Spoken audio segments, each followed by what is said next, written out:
নমস্কাৰ সকলোকে স্বাগতম জনাইছো ডিএলএড এন্ট্ৰেন্স এক্সামৰ অন্যটি গুৰুত্বপূৰ্ণ ক্লাছলৈ আমি সোশ্যাল ষ্টাডিজৰ ক্লাছ ডিসকাস কৰি আছো আজি ক্লাছ নম্বৰ 3 আমাৰ প্ৰথম দুটা ক্লাছ চোৱানো যদি চাব সকলোৱে আদৰি লৈছে খুব মৰম দিছে ভাল লাগিছে আৰু আপোনালোকে যদি ডিএলএড এন্ট্ৰেন্স এক্সামৰ কাৰণে আমাৰ পৰা সম্পূৰ্ণ কোৰ্সটো ল'ব বিচাৰে যদি আপোনালোকে এইবাৰ প্ৰথম ডিএলএড এক্সাম দিবলৈ ওলাইছে বা আগতেও দিছে যদি আপোনালোকে আমাৰ কোৰ্সটো লোৱা নাই এতিয়ালৈকে তেনেহলে আপোনালোকে হোৱাটছআপতে আমাৰ পিডিএফ কিটা ল'বলৈ আপোনালোকে এই নম্বৰটোত 149 रुपीस আপোনালোকে পেমেন্ট কৰিব লাগিব ঠিক আছে যদি ডিএলএডৰ কাৰণে পিডিএফ লাগে আপোনালোকে আমাৰ কমন কোৱেশ্চনৰ পিডিএফ আছে আপোনালোকে এই নম্বৰটোত 149 रुपीस পেমেন্ট কৰি WhatsApp আছে এইটো নম্বৰতে আপোনালোকে WhatsAppত স্ক্ৰিনশ্বট দি দিব আপোনালোকে পিডিএফ পাই যাব মাত্ৰ 149 रुपीसত বেলেগ একো নাই 1 টকাও বেছিকৈ দিব নালাগে 149 रुपीस আপোনালোকে পেমেন্ট কৰি স্ক্ৰিনশ্বটটো দিব কিন্তু স্ক্ৰিনশ্বটটো ফেক হলে নহব বহুতে phone pay screenshot fake screenshot পঠিয়াই এটা কথা কৈতো যিসকলে ফোন পেত ফেক স্ক্ৰিনশ্বট পঠিয়াই প্ৰত্যেকজনৰ ওপৰত কেছ ফাইল হ'ব সো আপোনালোকে যদি পিডিএফ লাগে অৰিজিনালি পেমেন্ট কৰিব আৰু যদি পিডিএফ নালাগে পেমেন্ট নকৰিব কাৰণ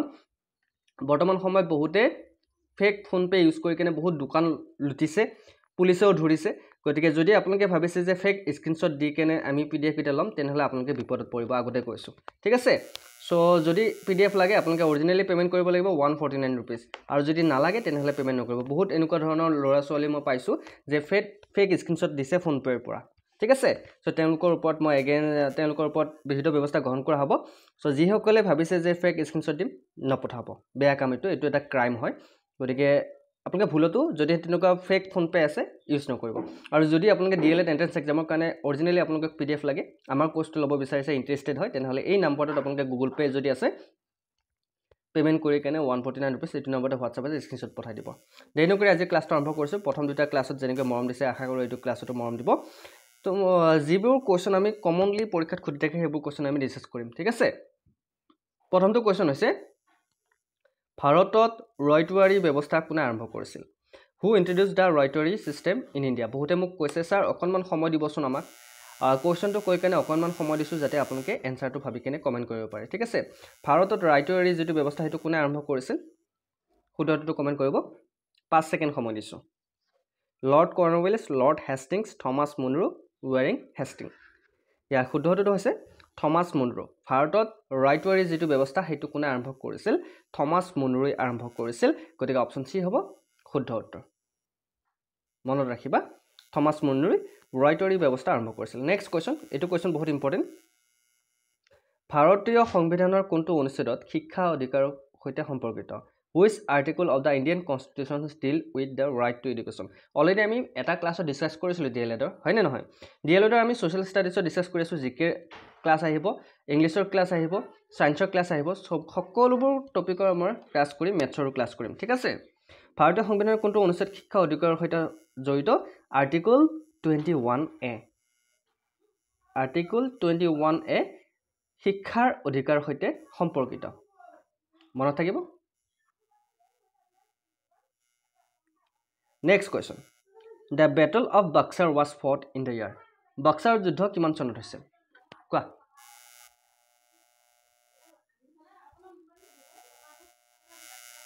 Buxar যুদ্ধ কিমান চনত হৈছিল? ইয়াৰ শুদ্ধ উত্তৰটো হৈছে 1764. Buxar যুদ্ধ কিমান চনত হৈছিল? 1764 ত Buxar যুদ্ধ হৈছিল। ঠিক আছে? 1764. Next question. হৰপ্পা সভ্যতাৰ ৰাজধানী কোনখন আছিল? What is the capital of Harappan civilization? Harappa সভ্যতা যে হৈছে এই হৰপ্পা সভ্যতাৰ ৰাজধানী কি আছিল মহেঞ্জোদাৰো কালিবঙ্গম ধুলাভেৰা হৰপ্পা সো হৰপ্পা সভ্যতাৰ ৰাজধানীখন আছিল হৰপ্পা মনত ৰাখিব হৰপ্পা সভ্যতাৰ ৰাজধানীখন কি আছিল হৰপ্পা আছিল next question who is called the architect of Indian Constitution ভাৰতীয় সংবিধানৰ স্থপতি বুলি কাক কোৱা হয় এটো কোৱেশ্চন আমি ডিসকাস কৰিছো আমাৰ ভাৰতৰ যিখন সংবিধান আছে এই সংবিধানৰ স্থপতি হৈছে বি.আৰ. আম্বেদকাৰ হয় নে নহয় ভাৰতৰ সংবিধানৰ পিতৃ বুলি বি.আৰ. আম্বেদকাৰক কোৱা হয় বা স্থপতি বুলি কোৱা হয় next question in which year was the panchayat raj system constitutionally implement কোন বছৰত পঞ্চায়তী ৰাজ ব্যৱস্থা সাংবিধানিকভাৱে প্ৰৱৰ্তন কৰা হৈছিল পঞ্চায়ত ৰাজ ব্যৱস্থা কিমান চনত প্ৰৱৰ্তন কৰা হৈছিল 1991 1992 1993 1996 শুদ্ধ উত্তৰটো হৈছে 1993 চনত ঠিক আছে পঞ্চায়তী ৰাজ ব্যৱস্থা 1993 চনত আপোনালোকে গম পাইছে যে ই প্ৰৱৰ্তন কৰা হৈছিল এটা কথা কৈ দিওঁ, আপোনালোকে যদি বেছি সময়ৰ প্ৰয়োজন হয় ভিডিঅ'টো পজ কৰি ল'ব, ঠিক আছে? ভিডিঅ'টো পজ কৰি ল'ব, তেতিয়াহ'লে আপোনালোকে এনচাৰটো দিব পাৰিব। Next question, which Indian state has no' panchayat raj system? ভাৰতৰ কোনখন ৰাজ্যত পঞ্চায়তী ৰাজ ব্যৱস্থা নাই বা পঞ্চায়ত নাই? কেৰালা, মিজোৰাম, অসম, গুজৰাট। ভাৰতৰ কোনখন ৰাজ্যত পঞ্চায়তী ৰাজ ব্যৱস্থা নাই? ছিষ্টেমটো নাই। ইয়াৰ শুদ্ধ উত্তৰটো হৈছে মিজোৰাম। মিজোৰামত পঞ্চায়ত নাই, ঠিক আছে? পঞ্চায়তী ৰাজ ব্যৱস্থাটো নাই। Next question, which movement was led by Vinoba Bhave? Vinoba ভাৱে কোনটো আন্দোলনৰ নেতৃত্ব দিছিল? নন কপাৰেশ্যন মুভমেণ্ট, অসহযোগ আন্দোলন যাক কোৱা হয়, কুইট ইণ্ডিয়া মুভমেণ্ট আৰু ভোডান মুভমেণ্ট, শৰৎ চৈতাকৰ। ইয়াৰ ভিতৰত কোনটো আন্দোলনত বিনোবা ভাৱে আন্দোলন নেতৃত্ব দিছিল? ভাল লাগিছে নে ক্লাছবোৰ কৰি? ৰেগুলাৰলি ক্লাছ তোমালোকে বিচাৰে নে নিবিচাৰে? এইটো আমাৰ 3 নম্বৰ ক্লাছ। আগৰ দুটা ক্লাছ চোৱা নাই যদি তোমালোকে চাবা, ঠিক আছে? মই প্লেলিষ্ট বনাই দিম আৰু 3 নম্বৰ ক্লাছটো তোমালোকে লাগে নে নালাগে কমেণ্ট কৰিবা, ঠিক আছে? সকলোৱে কমেণ্টৰ ওপৰত ডিপেণ্ড কৰিহে মই 3 নম্বৰ ক্লাছটো লৈছোঁ। গতিকে 4 নম্বৰ ক্লাছটো তোমালোক লাগে নে নালাগে কমেণ্ট কৰিবা, ঠিক আছে? এইটো আজি 3 নম্বৰ ক্লাছ, 4 নম্বৰ ক্লাছটো যদি লাগে কমেণ্ট কৰিব। মই নিশ্চয় আপোনালোকৰ কমেণ্ট যদি বেছি হয় নিশ্চয়কৈ 4 নম্বৰ ক্লাছটো অতি সোনকালে আপলোড কৰিম। বিনোবা ভাৱে কোনটো আন্দোলনৰ নেতৃত্ব দিছিল? বিনোবা ভাৱে ভোডান মুভমেণ্ট বা ভোডান আন্দোলনৰ নেতৃত্ব দিছিল। কোনটো আন্দোলন? ভোডান আন্দোলন। Next question, who was the founder of the Indian national Congress? ভাৰতীয় জাতীয় কংগ্ৰেছৰ প্ৰতিষ্ঠাপক কোন আছিল? এই কুৱেশ্যনটো মই এটা ক্লাছত কৈছিলোঁ তোমালোক মনত আছে চাগে। চ' ইয়াৰ শুদ্ধ উত্তৰটো হৈছে এ ইউ হামে, ঠিক আছে? এ ইউ হাম। Next question, which Indian state is known as the land of 5 rivers? ভাৰতৰ কোনখন ৰাজ্যক 5 নৈৰ দেশ বুলি কোৱা হয়? পাঞ্জাৱ। পাঞ্জাৱক কি বুলি কোৱা হয়? 5 নৈৰ দেশ বুলি কোৱা হয়, ঠিক আছে? পাঞ্জাৱক কি বুলি কোৱা হয়? 5 নৈৰ দেশ বুলি কোৱা হয়। Next question, who was the first governor general of independent India? স্বাধীন ভাৰতৰ প্ৰথম গভৰ্ণৰ জেনেৰেল কোন আছিল? স্বাধীন ভাৰতৰ প্ৰথম গভৰ্ণৰ জেনেৰেল আছিল লৰ্ড মাউণ্টবেটেন, ঠিক আছে? লৰ্ড মাউণ্টবেটেন মনত ৰাখিবা। স্বাধীন ভাৰতৰ প্ৰথম গভৰ্ণৰ জেনেৰেল আছিল lord Mountbatten. Next question, who was the last governor general of independent India? স্বাধীন ভাৰতৰ শেষ গভৰ্ণৰ জেনেৰেল কোন আছিল? চি ৰাজাগোপালচাৰী। এই কুৱেশ্যনকেইটা মই এইকাৰণে আনিছোঁ, বহুত ইম্পৰ্টেণ্ট কুৱেশ্যন, ঠিক আছে? আপোনালোকৰ ছ'চিয়েল ষ্টাডিছত পলিটিকেল, হিষ্ট্ৰী, জিঅ'গ্ৰাফী গোটেইখিনি সোমাই থাকে। গতিকে মই গোটেইখিনি লৈছোঁ আৰু ইয়াৰ লগতে আমাৰ কোৰ্চটো আগবঢ়াইছোঁ। আপোনালোকে গোটেইখিনিয়ে পাব কোৰ্চত।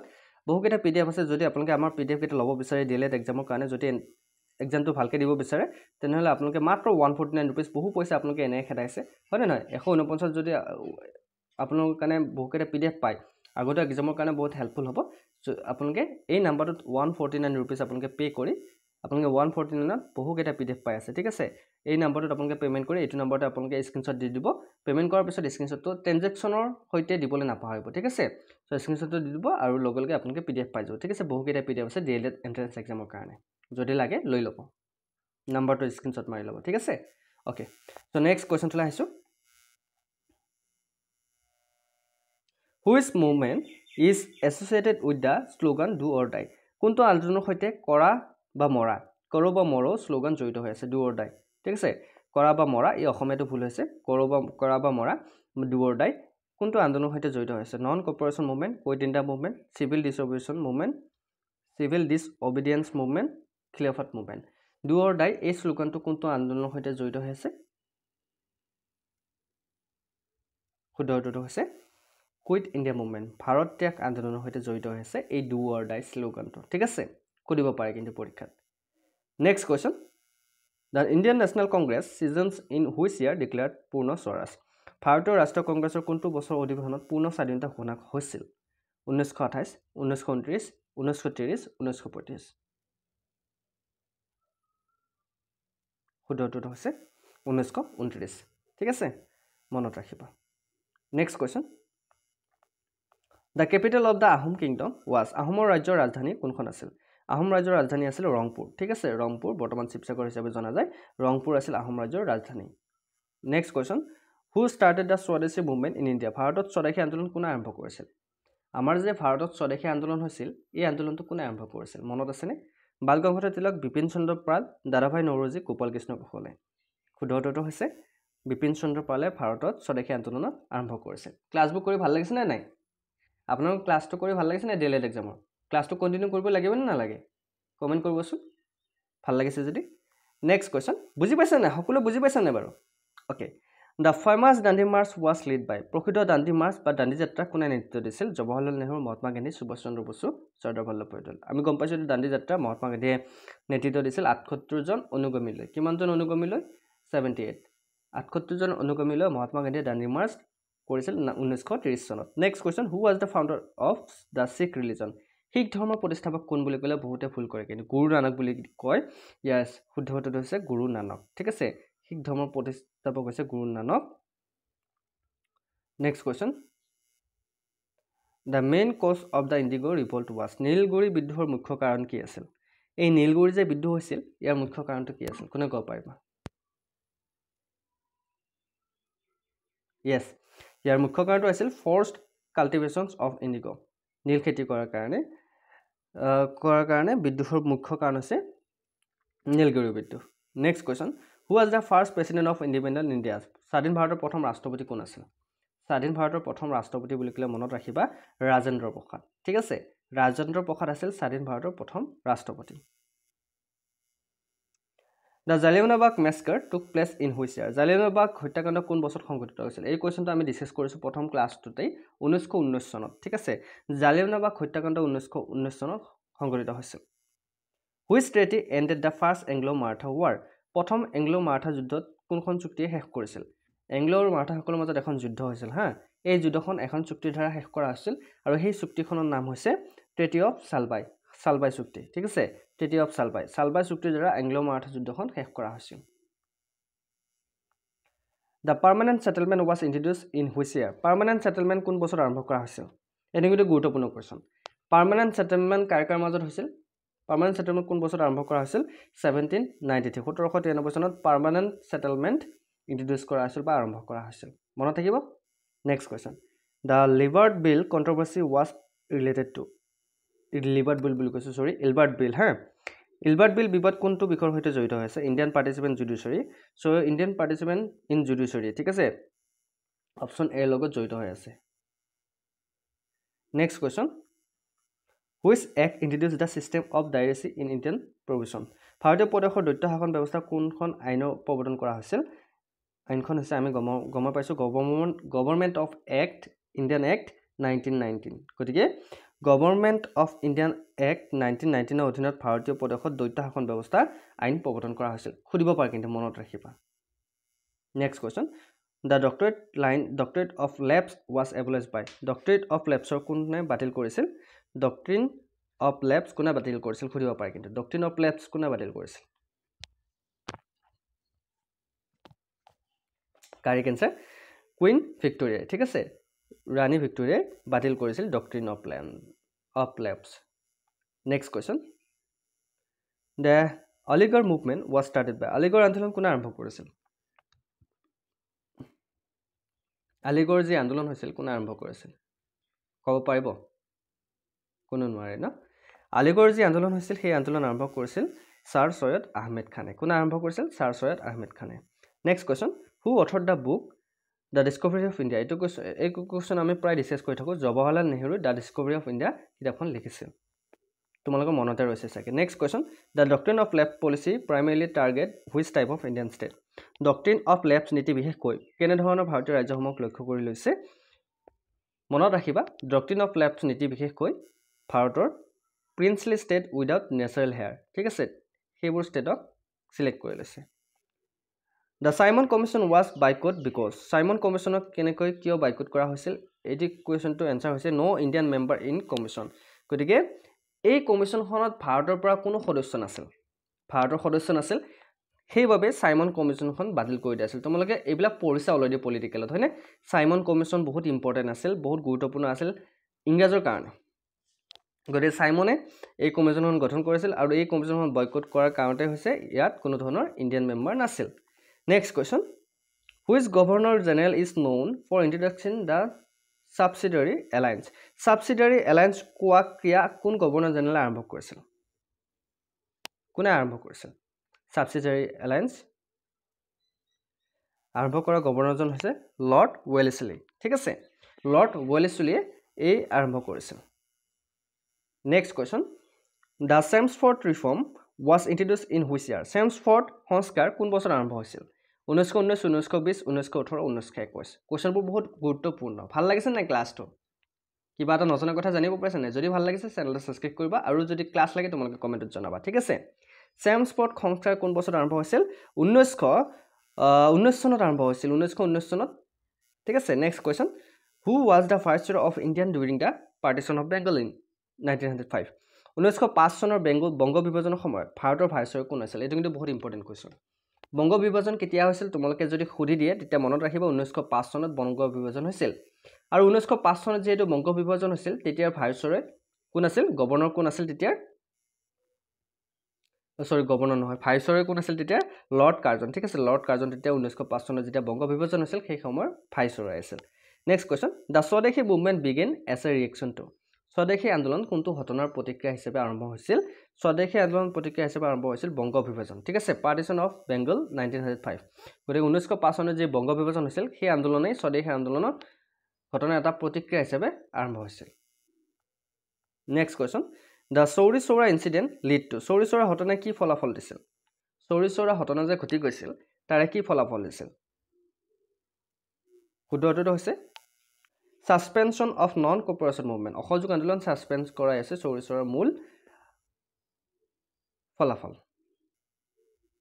Next question the famous Khilafat movement was launch to support প্ৰসিদ্ধ খিলাফত আন্দোলন কাক সমৰ্থন কৰিবলৈ আৰম্ভ কৰা হৈছিল এই খিলাফতটো অটোমান খলিফাত যেটো এম্পায়াৰ আছে অটোমান খলিফাতক সমৰ্থন কৰিবলৈ আৰম্ভ কৰা হৈছিল next question the partition of the Indian was officially announced in Bharat বিভাজনৰ চৰকাৰে ঘোষণা কোন বছৰত কৰা হৈছিল 1946 ত ভাৰত বিভাজনৰ ঘোষণা 1946 তে কৰা হৈছিল ইংৰাজী আহি এইবোৰ গুণগুল লগাই থৈ গৈছে next question the ryotwari system was introduced by ryotwari ব্যৱস্থা কোনে আৰম্ভ কৰিছিল এটো কিন্তু বহুত ইম্পৰ্টেন্ট কোৱেশ্চন আমি অলৰেডি ডিসকাস কৰিছো থমাস মুনৰোই ৰয়টাৰী ব্যৱস্থাটো আৰম্ভ কৰিছিল সো আপোনালোকে ইতিমধ্যে আমাৰ বহুকেইটা কোৱেশ্চন চালে আৰু বহুকেইটা কোৱেশ্চন আছে সো এতিয়ালৈকে যদি আপোনালোকে আমাৰ ক্লাছটো কৰি আছে তেনেহলে কমেন্টত জয় অসম লিখিবলৈ নাপাহৰিব কমেন্টত জয় অসম লিখক তেতিয়াহলে মই গম পাম যে সকলোৱে আমাৰ ক্লাছটো কৰি আছে এখিনিলৈকে আপোনালোকে যদি ক্লাছটো কৰিছে শেষলৈকে কৰিব ঠিক আছে কমেন্টত সকলোৱে জয় অসম লিখকছো যদি ক্লাছটো কৰি আছে মই গম পাম যে আপোনালোকে সঁচাকৈ আমাৰ ক্লাছটো কৰিছে কিমানে কৰিছে চাম কিমান জনে জয় অসম লিখে যদি সঁচাকৈ অসমীয়া এজন জয় অসম লিখিবলৈ নাপাহৰিব কমেন্টত তেতিয়াহলে গম পাম যে আপোনালোকে ইয়ালৈকে ক্লাছটো কৰি আছে next question The Champaran Satyagraha was led by Champaran Satyagraha কোনে নেতৃত্ব দিছিল Champaran Satyagraha নেতৃত্ব দিছিল মহাত্মা গান্ধী ঠিক আছে কোনে নেতৃত্ব দিছিল বুলি ক'লে মহাত্মা গান্ধী নেতৃত্ব দিছিল কি নেতৃত্ব দিছিল Champaran Satyagraha মনত থাকিব next question The doctrine of lapse was used extensively during the tenure of Doctrine of lapse প্ৰধানকৈ কোনটো শাসনৰ সময়ত ব্যৱহাৰ কৰা হৈছিল Doctrine of lapse কোনটো শাসনৰ সময়ত ব্যৱহাৰ কৰা হৈছিল লৰ্ড ডেলহাউসিৰ শাসনৰ সময়ত ঠিক আছে Next question.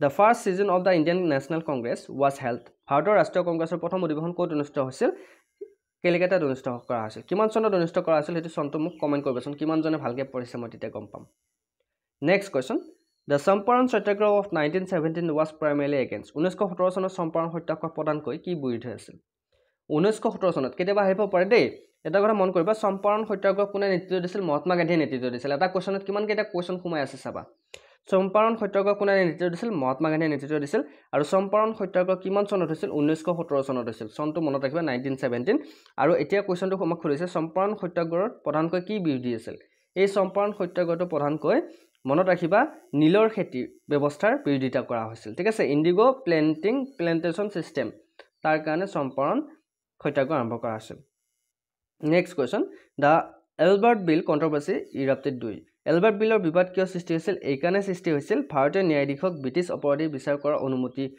প্ৰদান কৰাৰ বাবে ঠিক আছে অনুমতি দিয়াৰ বাবে so proposal to allow Indian judges to try British offense ভাৰতৰ ন্যায়াধীশক ব্ৰিটিছ অপৰাধী বিচাৰ কৰাৰ অনুমতি দিয়াৰ কাৰণে Albert Billৰ বিবাদ কৰা হৈছিল Next question.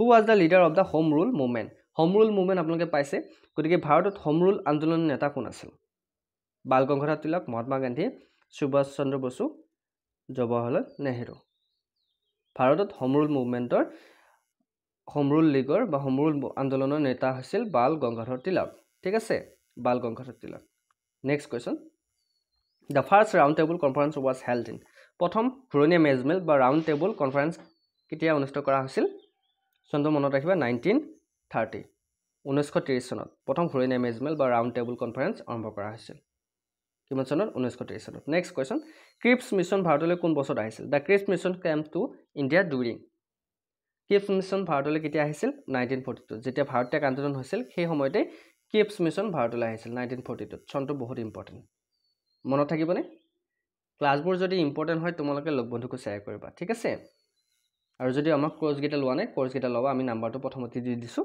ঠিক আছে সেইটো নাম্বাৰত পে'মেণ্ট কৰি 149 ৰুপিজ সেইটো নাম্বাৰত স্ক্ৰীনশ্বট দি দিবা PDF পাই যাবা next question the cabinet mission plan proposed cabinet mission পৰিকল্পনা কি প্ৰস্তাৱ কৰিছিল কেবিনেট মিছন যিটো পৰিকল্পনা কৰা আছিল সেইটো হৈছে একতা আৰু ফেডাৰেল চৰকাৰ সহ ভাৰত গঠন কৰা এটা কেবিনেট মিছন পৰিকল্পনাৰ প্ৰস্তাৱ কৰিছিল ঠিক আছে অপশ্যন এ হ'ব correct answer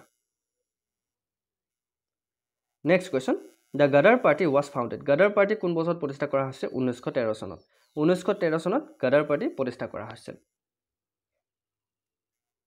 next question the Indian councils act was first passed in Indian council act প্ৰথমবাৰ কোন বছৰত পাছ কৰা হৈছিল যিখন ইণ্ডিয়ান কাউন্সিল এক্ট আছিল সেইখন প্ৰথমবাৰ 1861 চনত পাছ কৰা হৈছিল এটা কথা মন কৰিবা 1861 চনত এটা বিদ্যুৎ জড়িত হৈ আছে কি ফুলগুৰি বিদ্যুৎ ঠিক আছে ফুলগুৰি ধাৱা বা ফুলগুৰি বিদ্যুৎ 1861 চনত হৈছিল আৰু 1861 চনৰ লগত এই ফুলগুৰি ধাৱা সংগঠিত হৈ আছে আৰু তেতিয়া ইণ্ডিয়ান কাউন্সিল এক্ট প্ৰথমবাৰ পাছ কৰা হৈছিল next question the first Indian women to become a member of the British parliament was প্ৰথম ভাৰতীয় মহিলা যি ব্ৰিটিছ পাৰ্লিয়ামেণ্টৰ সদস্য হৈছিল তেখেতৰ নাম কি আছিল শ্ৰীন ফজদাৰ দাদাভাই নৌৰোজী এনি বেচেণ্টে নান অফ দ্য এবভ